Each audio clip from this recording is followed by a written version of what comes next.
Welcome to this new session of Cyber Science. The presentation in this session is titled Securing IoT Blockchain Applications Through Honesty-Based Distributed Proof of Authority Consensus Algorithm, by Subhi Alrubei. Is a PhD student at the University of Sheffield. So, hi, Subhi, welcome. So, thank you very much for having me for this great opportunity to present our work. No problem at all. You should be able to share your screen and to get started with your presentation. So I'll be in the background if you need anything. Thank you very much.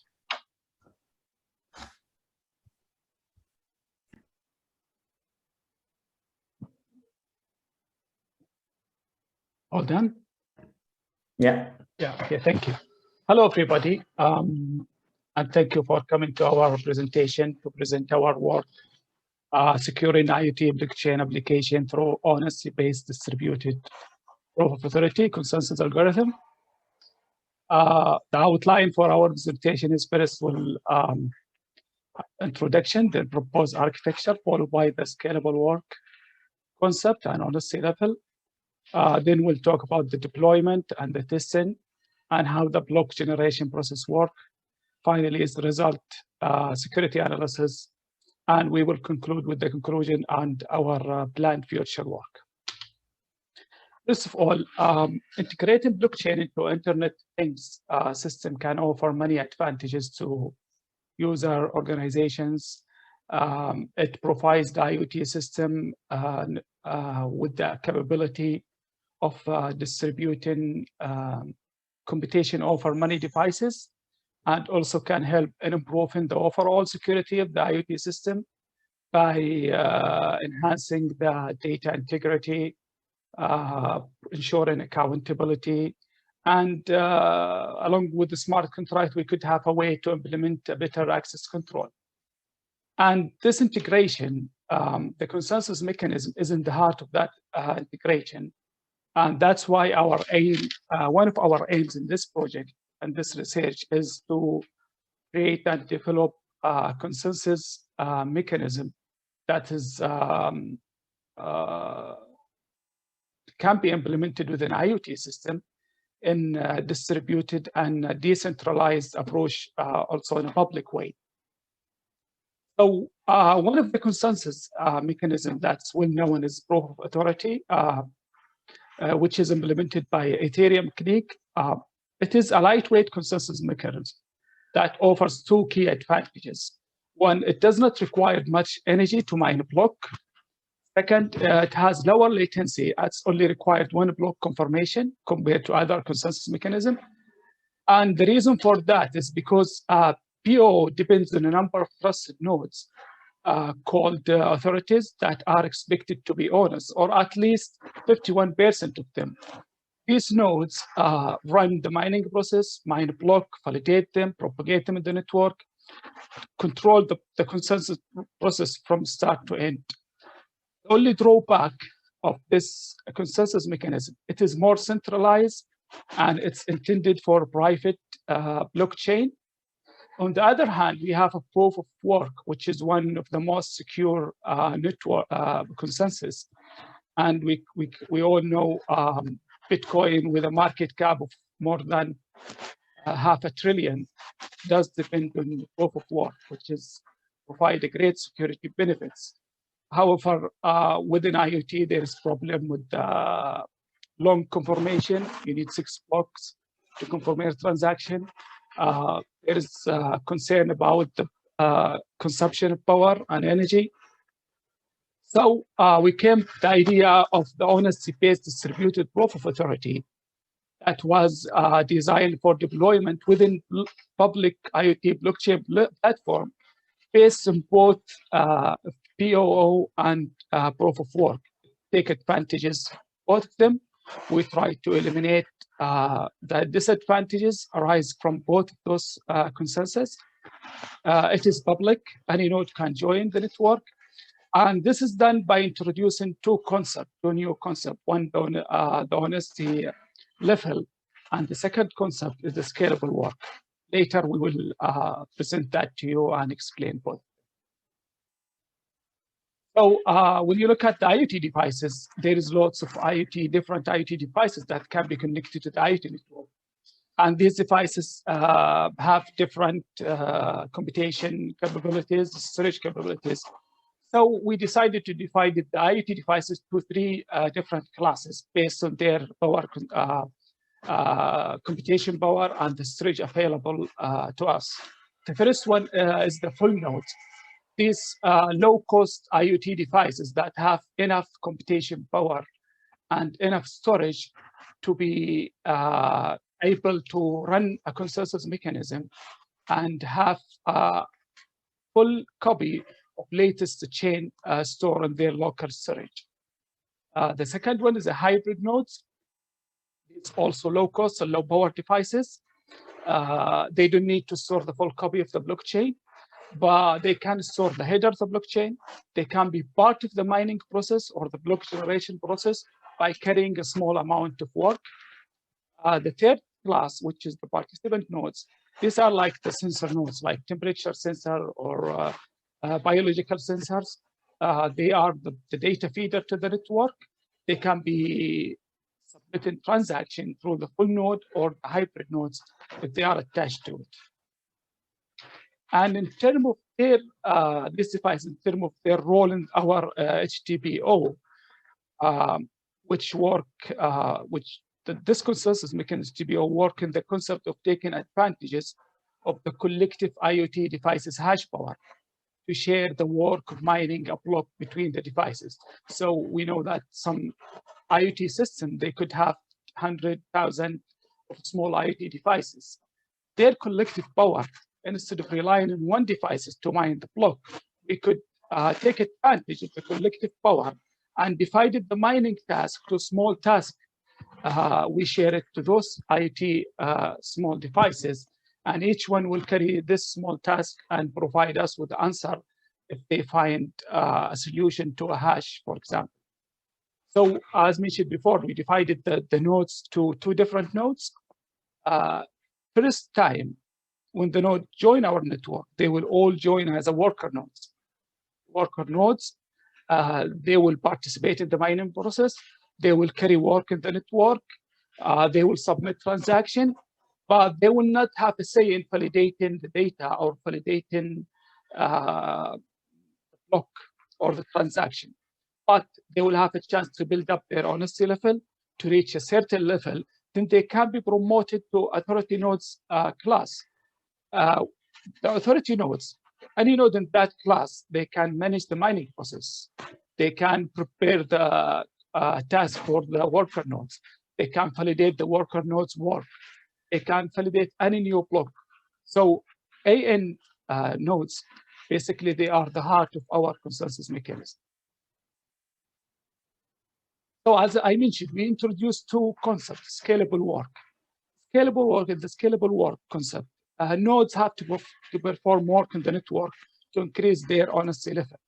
So they might be any type of work, for example, searching for an answer, or any other useful work. For example, within distributed AI system, they could host a neuron, or they could be attached to a participant node and collect a useful data, for example, temperature or biological sensors, and feed the network, feed the AI system with useful data.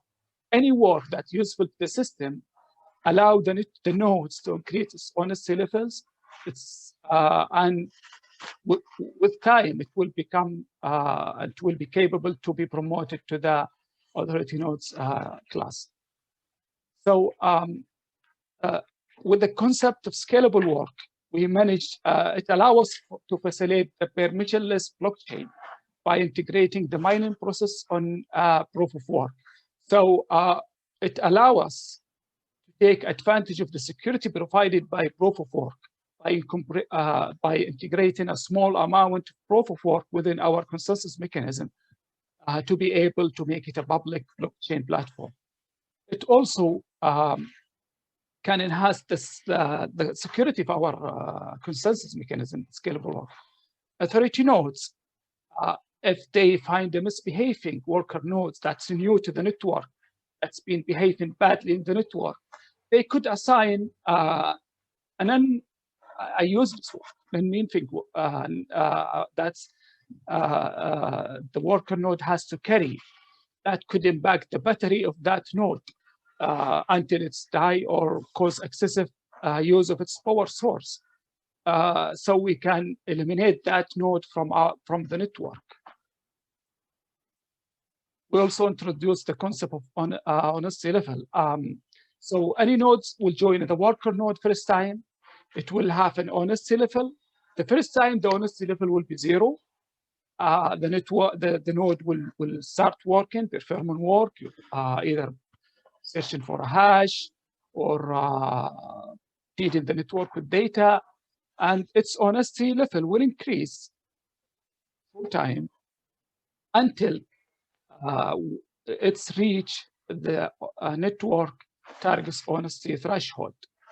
So if any nodes manage to accumulate enough honesty scores to exceed the threshold, it can be promoted to the category node if it has the storage capabilities and the power computation that's needed to host the whole the chain locally and be able to manage the process of the consensus.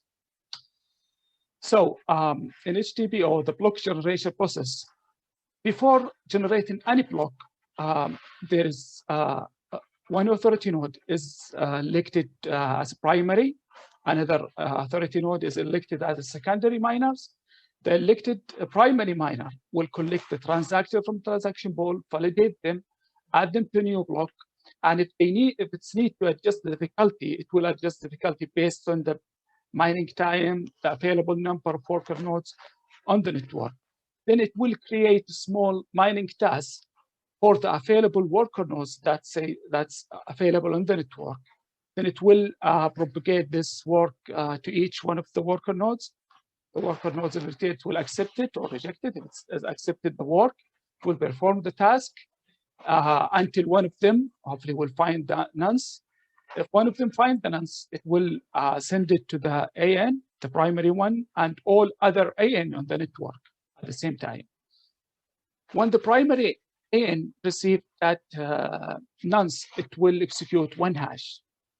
And if the hash, the difficulty of the hash is matching the difficulty of the network, and it is the target hash, it will accept the solution. It will abort the whole process, will sign and propagate the new block. This block will be propagated to other authority node in the network. Other authority node in the network will validate the block, will validate the transaction as normal as with Bitcoin, as with other validation process. If it's valid, they will add it to their local chain. If it's not valid, they have to start a process to make sure that this authority node, if it's misbehaving, is kicked out of the class of A in the class, as I will explain later in the security analysis. So to validate our work, we set up our own blockchain network, which consists of 11 Raspberry Pi and 2 ESP32 microcontrollers. Unfortunately, due to the current situation, we could not deploy it in a wide range, in big area. So we have to limit ourselves to a small area, offer a Wi-Fi connectivity. And we managed to test the power consumption. We managed to test the confirmation time. That's the transaction take from the time you submit the transaction until the transaction is confirmed and available on the network. And we also managed to evaluate the security of the network. So in terms of result, this diagram shows you the confirmation time. As you can see, we started with one worker nodes, and using one worker node, the network managed to validate a transaction within 23 minutes. However, as we increase the number of worker nodes, the time is decreasing exponentially until we have almost less than 2 minutes, or about 2 minutes, when we have about 12 nodes as worker nodes, all of them participating in the mining process without any substantial impact on their power. So if we had access to more than that, 12 nodes, I'm sure we could reduce the mining time even to less than 1 minute. At about, even if we have 1,000, it could be a few seconds to mine the block and propagate. In terms of energy consumption, we did measure the energy consumption in 3 different states. First, when the system is idle, that's running, not running the blockchain, just running the operating system of the device. And when the system is connected to the Wi-Fi, and when the node is participating in the mining process. And you can see the first for the Raspberry Pi, if you compare when it's idle and with the mining, you can see the energy cost, it's about 0.5 joule per second for the mining process, compared to for the ESP32, compared to 0.1 or 150 millijoule per second when we are using the ESP32.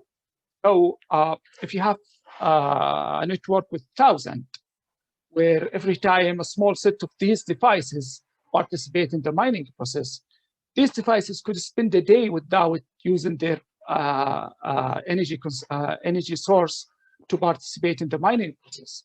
So in general, the more nodes in the network, the less impact on the individual devices, power source or battery devices. So in terms of security, we looked at 3 different cases: the malicious authority nodes. So it can be one of the nodes can be malicious, and if it's malicious, other authority nodes, if 51% of those authority nodes are honest, they will find that node. They will remove it from the AN category to the worker node. They will reset its honesty score to 0, and it will be given another chance to rebuild its honesty starting from 0 again. The same way, another case is dishonest worker nodes, which is very difficult because the worker nodes, any work they propagate, it will be valid twice. First, it will be valid by the elected primary authority node, then it will be valid by other authority nodes in the network. So it will be very difficult for any worker nodes to misbehave at the network. And if that happens, authority nodes can punish that node by assigning more workload to it and putting it in a loop where it's been doing lots of work without producing any meaningful or useful information to the network until its battery die or there's a huge power consumption to its source. 51 attack. In terms of controlling the 51% of the hash power of the network, that's been eliminated. It's not possible as we introduce the authority nodes category as an added layer, as added security layer on top of the worker nodes. However, it is possible if a malicious nodes or a malicious person that physically control 51% of the AN, then they can control the network, but that they need to access and take control of all of these devices individually, and at least 51% of them, which is very difficult to do, still a possibility. So in conclusion, our results successfully demonstrate that it's possible to implement HTBO to IoT system, as shown by the impact on the power, the energy consumptions, or the impact on the overall confirmation time, which is we managed to reduce that one by integrating the proof of authority to the proof of work. It's Bitcoin about 6 blocks. And in our work, you need only 1 block confirmation. That's a major improvement compared to the traditional proof of work.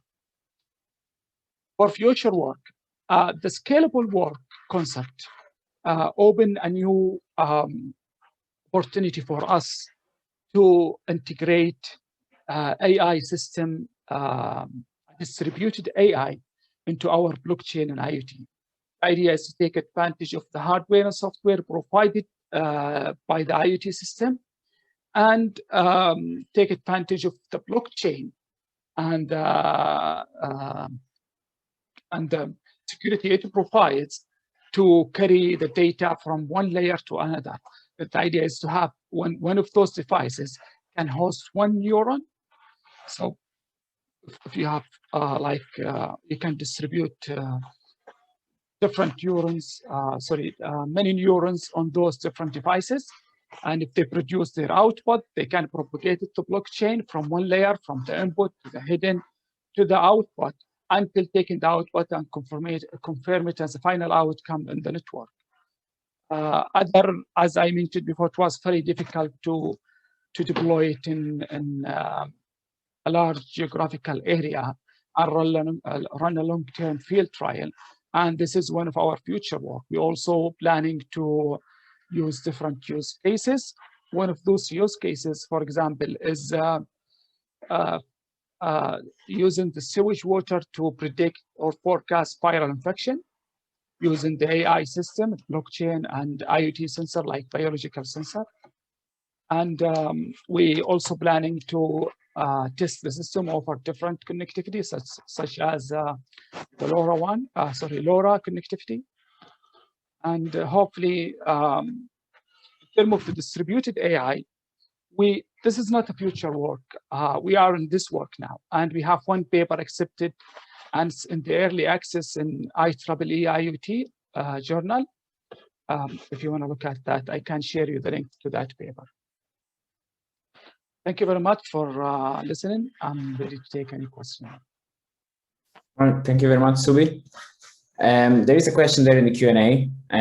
Is it normal for IoT devices to be able to spend minutes on such computations, considering that adversaries can probably throw large computer clusters or supercomputers to this task and solve crypto puzzles? How reliable this validation is? Are you not concerned of the energy expenditure by IoT devices? The IoT devices, they want to spend 1 minute. No, because we distribute the small to small work. So the device will be, could run for a few seconds looking for this. So instead of using 1 device to search for the nonce, for example, we divided it into a small portion, we give it to those devices. So each device will search a certain number of nonce. Could be a minute if the device is, for example, Raspberry Pi, and we've tried that and we noticed no impact on its power. But for the ECB and the ESP32 and smaller devices, this could be less than half a minute, a few seconds. They will search a few set number of nonce. So with the concept, if you have thousands of IoT devices, 1 device could spend 2 or 3 days without performing any work, just sitting there waiting for its turn to be used in the network to search for the nonce if it's needed. Okay, then we have another question. Have you tested your model in real life network, and how do the results compare in test versus real life environments? We are in the process of deploying our system.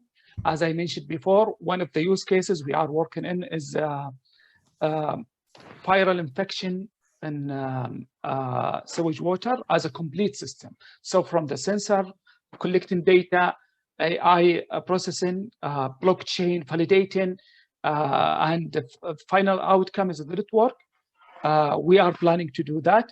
In terms of testing the consensus mechanism over a network, like physically testing, yeah, we did that test, and we managed to produce result in terms of energy or power. We run our network, small network, for days. And we also have another paper that will detail the impact on the battery itself, how many mining job the battery can handle before it's die, from battery with capacity of 100 milliamp to 3,000 milliamp. Okay, super. I don't see any other questions there in the Q&A, and we have the next session starting in 5 minutes. So I will take the chance there to thank you, Subhi.